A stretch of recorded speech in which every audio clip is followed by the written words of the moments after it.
Maurício Noriega, já aqui ao meu lado. Tudo bom, Nori? Bom dia. Bom dia, Carol. Tudo bem?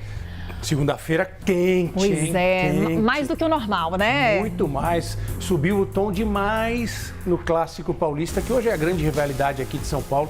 São Paulo e Palmeiras, Palmeiras e São Paulo.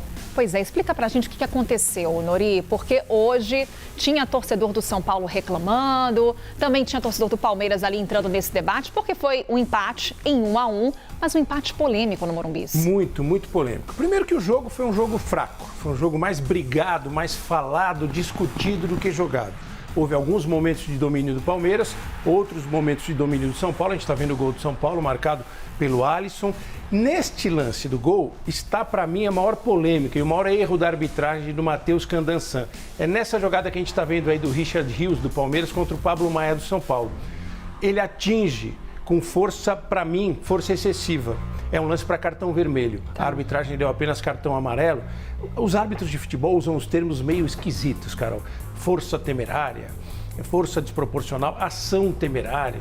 Parece coisa de julgamento da justiça, né? Eu não gosto, não é muito fácil de entender.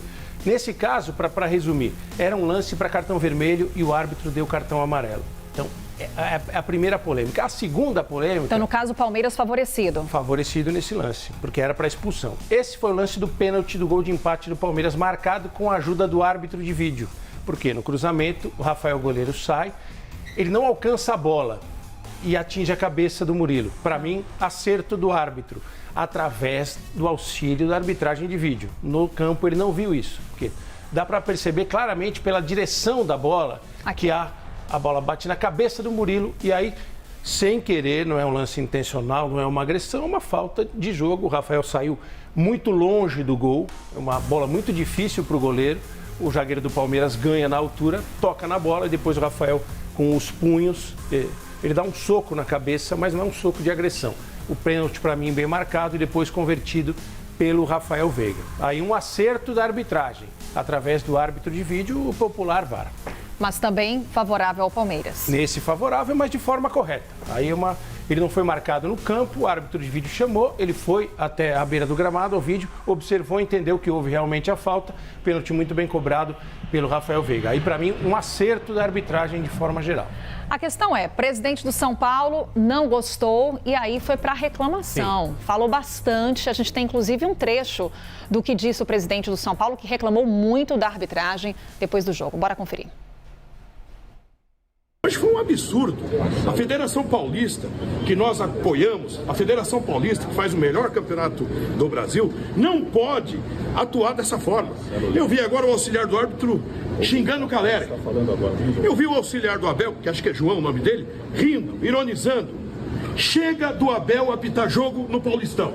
Ou a federação tem força e autonomia, ou nós vamos repudiar, inclusive em todas as instâncias. Hoje foi uma vergonha o que nós vimos no Morumbi. Um pênalti absurdo e depois o VAR chama o árbitro num pênalti legítimo, Luciano, e ele se acovardou. Forte, hein? Não só aí pelo tom que ele adota, mas quando ele diz o Abel tá apitando o jogo. Ele não deixa de ter razão nesse aspecto aí, mas não é aí uma prerrogativa só do Abel. Os técnicos do Brasil, principalmente os que atuam no Brasil, porque o Abel é português, os mais famosos, os mais conhecidos, eles adoram tentar apitar o jogo. Quando o árbitro é um árbitro sem personalidade, e o árbitro do jogo de ontem, o Matheus Candansan, é muito jovem, ele tem apenas 25 anos. Acho que o jogo era muito grande para ele. E isso ficou evidente em alguns erros. Então, realmente é uma tentativa de condução. O presidente de São Paulo, o Júlio Casares, estava de cabeça quente, falou muito para a torcida, né? E ele tem razão na questão do pênalti que eu acho que não foi marcado para o São Paulo. Aí, né, é um lance do Piquerez, lateral esquerdo do Palmeiras, no Luciano, atacante do São Paulo, dentro da área. Na minha interpretação, aquilo é lance para pênalti. Só que a gente tem que explicar como funciona o protocolo do VAR. O árbitro, pelo que eu entendi vendo o jogo, ele tinha uma visão limpa do jogo, ele olhou, ele entendeu que não foi nada. Nessa circunstância, o VAR não pode intervir. Esse é um problema do VAR no Brasil, do árbitro de vídeo, Carol. Ele é xereta demais, ele quer se meter em tudo e às vezes acaba atrapalhando a arbitragem. Mas naquele lance, se eu tenho a visão limpa como o árbitro tem e vejo como o Piquerez atinge o Luciano sem atingir a bola, para mim era lance de pênalti. Só que aí vai para o campo da interpretação. O mais grave de tudo no jogo foi a entrada do Murilo no Pablo Maia. Porque na súmula do jogo, o árbitro Matheus Candansan, ele disse que aquilo foi uma ação temerária. É um erro grave de interpretação do árbitro, que aí foi força excessiva. Ele vai com a perna por cima, faz esse movimento, atinge o jogador do São Paulo, deveria ter sido expulso. Agora a gente está falando aqui, Nori, de vários questionamentos com relação à arbitragem. O que a gente tira de lição, então, desse jogo, desse clássico? Em relação à arbitragem, primeiro, o Palmeiras e o São Paulo e o Palmeiras, eles têm que baixar um pouquinho a fervura. Hoje é uma rivalidade que ela tem que ficar no campo. Ela está extrapolando o campo. A gente está vendo de novo o lance que eu acho que aí foi marcado de forma correta o pênalti, com auxílio do árbitro de vídeo. Porque provavelmente eles vão se encontrar de novo. O Palmeiras já está classificado, o São Paulo ainda não está classificado, precisa de mais pontos ainda no jogo contra o Ituano, que é um jogo nervoso, tenso também. O Ituano está lutando para não ser rebaixado e o São Paulo ainda precisa de pontos para se classificar. O que fica? Essa é a principal rivalidade hoje de São Paulo. São os dois melhores times do futebol paulista. Um campeão brasileiro, o Palmeiras, um campeão da Copa do Brasil, o São Paulo. Eles podem se enfrentar muitas vezes no ano. Tudo que acontece num jogo tenso desse, entre os jogadores, tudo bem.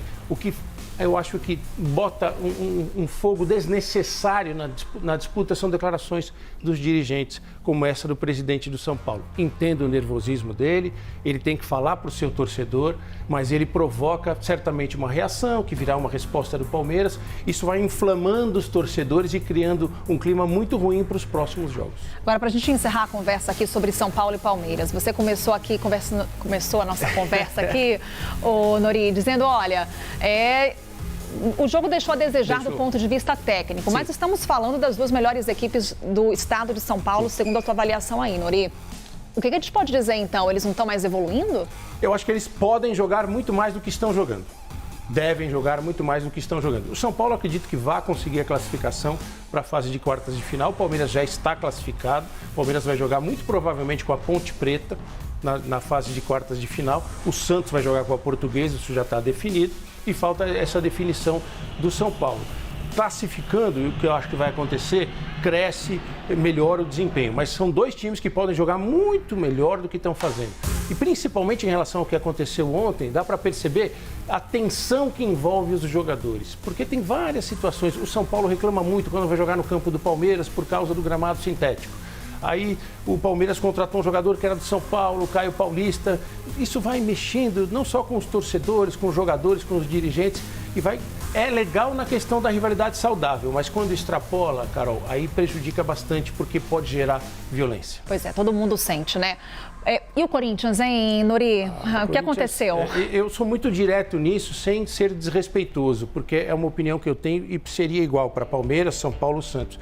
No Campeonato Paulista, Carol, que é um campeonato desenhado, formatado para que os clubes grandes cheguem até a semifinal, um time como o Corinthians, que antes do término da fase classificatória está eliminado, é um vexame, é uma vergonha por tudo que o Corinthians representa, pela força da sua torcida, pelo investimento que o Corinthians tem.